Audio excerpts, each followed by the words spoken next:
बिस्मिल्लाहिर्रहमानिर्रहीम। या का नअबुदु व इय्याक नस्तईन। बिलावल के वालिद नवाज शरीफ और इसकी बेटी जिन मुकदमात में जेल में रहे, वो बिलावल के वालिद और नवाज शरीफ ने एक दूसरे के खिलाफ कायम किए। एक दूसरे के खिलाफ कायम मुकदमात की तहकीकात और पैरवी भी इन दोनों की हुकूमतें करती रही हैं।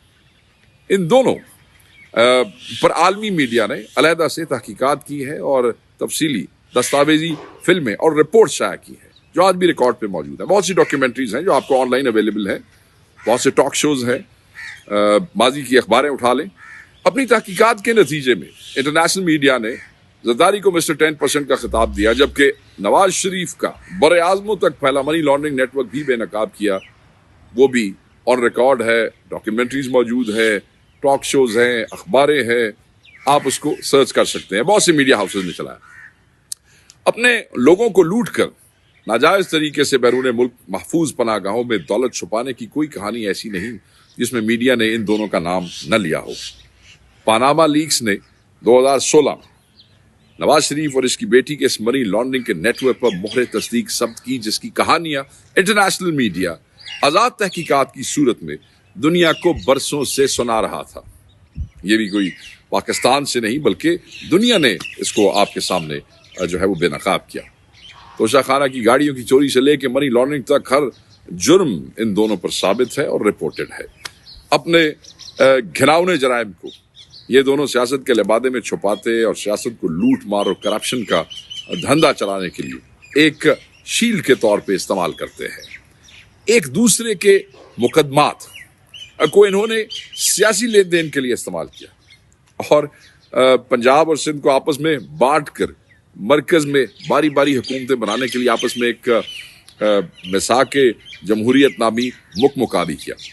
इनकी सियासत की बुनियाद नजरियाती है, ना चोरी चकारी और करप्शन में एक दूसरे से सबकत ले जाने के अलावा इनका बाहम कोई झगड़ा है दहशत गर्दों से रवाबित बढ़ाने और इन्हें एक तर्ज का रियासती इश्तराक फराहम करने में भी इन दोनों का एक पुराना किरदार रहा है। माजी में बहुत सी जगहों पे ये साबित भी हुआ है। मैं खुद जो है इनकी हुकूमतों, मुख्तलिफ हुकूमतों के हवाले से चीज़ें सामने माजी में लाता रहा हूँ, मीडिया पे बात करता रहा हूँ। बड़ी सी हीट भी मुझे बर्दाश्त करनी पड़ी, मगर चीज़ें मौजूद हैं। नवाज शरीफ उसामा बिन लादेन से पैसे लेकर जमहूरियत के खिलाफ साजिशों में मरकजी किरदार अदा करता रहा, तो बेनज़ीर भुट्टो जनरल नसीरुल्लाह बाबर के जरिए तालिबान को अपने बच्चे करार दिया करती थी। ऑल रिपोर्टेड, आप अखबारें उठा लें। मुल्क के अंदर नवाज शरीफ साहब की जमात करार तंजीमों से ताल्लुक कायम करती, जबकि जरदारी साहब सिंध में पीपल्स पार्टी अमन कमेटी की छतरी तले दहशत गर्दों को हमेशा मिसक्रिएंट्स को प्रोटेक्शन देते रहे। दोनों ने अपने अवाम, आइन, मुल्की खुद मुख्तारी और इंटरनेशनल लॉज की मंशा के यकसर बरक्स दहशत गर्दों को हर मुमकिन ताउन फराहम किया। रिपोर्टेड है और पाकिस्तान के रियासती वसाइल तक को बरसों जो है इन चीज़ों में झोंका। इमरान खान ने अफगानिस्तान के बारे में सियासी जराए और इसबाब से मसले के हल का जो नुक्ता नज़र पेश किया, इससे अमेरिका और नेटो ने खुद को जंग की दलदल से बचाने और अपनी फौजें एक लामहदूद जंग से निकालने की तदबीर की।